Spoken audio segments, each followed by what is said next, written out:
अगर बात करें भूटानी ग्रुप की, तो भूटानी ग्रुप की जो मतलब मीडिया रिपोर्ट्स जो आई जब ईडी के रेड पड़ी, तो उसमें बताया गया कि इसमें करीब करीब 3500 करोड़ जुटाया गई रकम, और उन रकम में जिन्होंने भी इस प्रोजेक्ट में पैसे लगाए थे उनकी रकम थी। वहीं सिंगापुर में कंपनी अपने 1500 करोड़ का एक प्रोजेक्ट बनाती है।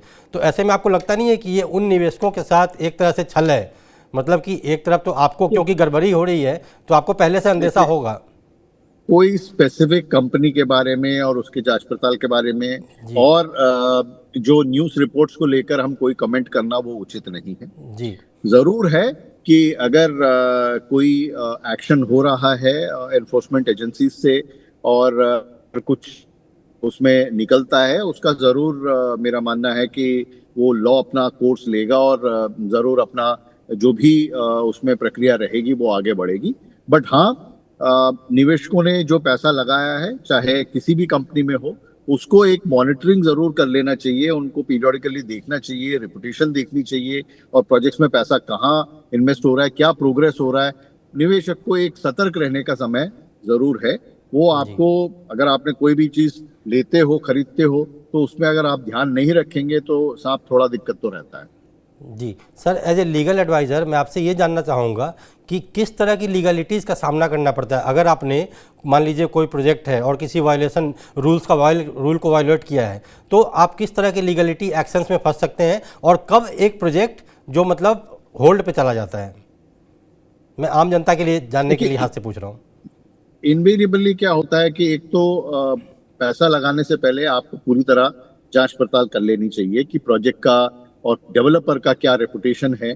मियरली एक रियल एस्टेट एजेंट या एडवाइजर की बात सुन के ना बढ़े। आप पूर्णतः अपना, अगर मान लीजिए रियल एस्टेट का वो प्रोजेक्ट अगर रजिस्टर्ड है रेरा में, आपको डॉक्यूमेंटेशन सारा वहाँ पे रेरा से अवेलेबल रहेगा। कॉम्पिटेंट अथॉरिटी यानी कि जो डेवलपमेंट अथॉरिटी ने वो अप्रूवल्स वगैरह दी हैं वो भी आप एक बार जांच पड़ताल कर लीजिएगा। आज के तारीख में एक पर्टिकुलर एग्रीमेंट है जो नोटिफाइड है, उसके उसके दायरे से बाहर नहीं जा सकता बिल्डर, तो आप वो एंटर करिए।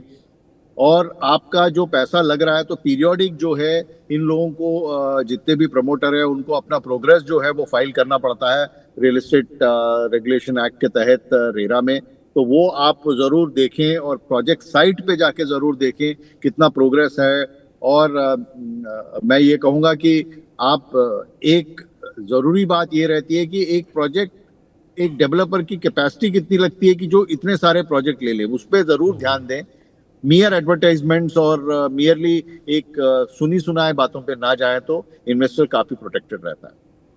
जी सर, आपने बिल्कुल सही कहा। और इसी के लिए एक रिपोर्ट में पढ़ रहा था कहीं, जिसमें बताया गया कि रीसेल वैल्यू मतलब जो रीसेल मार्केट है उसकी डिमांड इधर बढ़ी है। तो क्योंकि ये जो प्रोजेक्ट्स अटक रहे हैं या कभी ईडी के छापे पड़ रहे हैं या कोई एनसीएलटी में चला जा रहा है, तो लोगों का भरोसा थोड़ा सा तो हिला है। तो ऐसे में क्या रीसेल वैल्यू की मार्केट जो डिमांड बढ़ी है, ये क्या उसी का कारण है?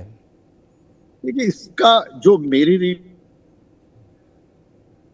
Knowledge of real estate market, इसके दो कारण हैं। एक तो जो ग्रीनफील्ड प्रोजेक्ट्स हैं यानी कि जो नए प्रोजेक्ट्स, उसके रेट्स इतने हीटअप हो गए हैं कि जी वो एक एक अनसर्टेनिटी लाती है लोगों में। जी हालांकि काफी हद तक जो है ना कुछ स्पेकुलेटिव डिमांड जरूर लग रहा है, जो कि लोग ये सोचते हैं कि शॉर्ट टर्म में रेट बढ़ रहा है तो मैं और लगा लूं। वो स्पेकुलेटिव डिमांड सस्टेनेबल नहीं है।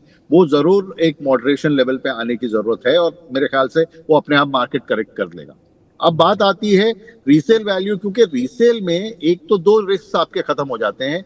एक, आपका कंस्ट्रक्शन रिस्क खत्म हो जाता है, जी यानी कि वो प्रोजेक्ट कंप्लीटेड हो और यूनिट कंप्लीटेड है तो आपके सामने वो प्रोजेक्ट नजर आ रहा है या यूनिट नजर आ रहा है तो आप उसको ले सकते हो। जी दूसरी बात ये रहती है कि क्योंकि रीसेल में अपफ्रंट पैसा ज्यादा लगता है, जी तो आपको जिस तरीके से रेट बढ़े हैं उसके चलते ये एक वायबल ऑप्शन लगता है, छोटा ही जी सही कंप्लीटेड प्रोजेक्ट लेना। एक रिस्क फैक्टर्स जो है वो एलिमिनेट हो जाता है।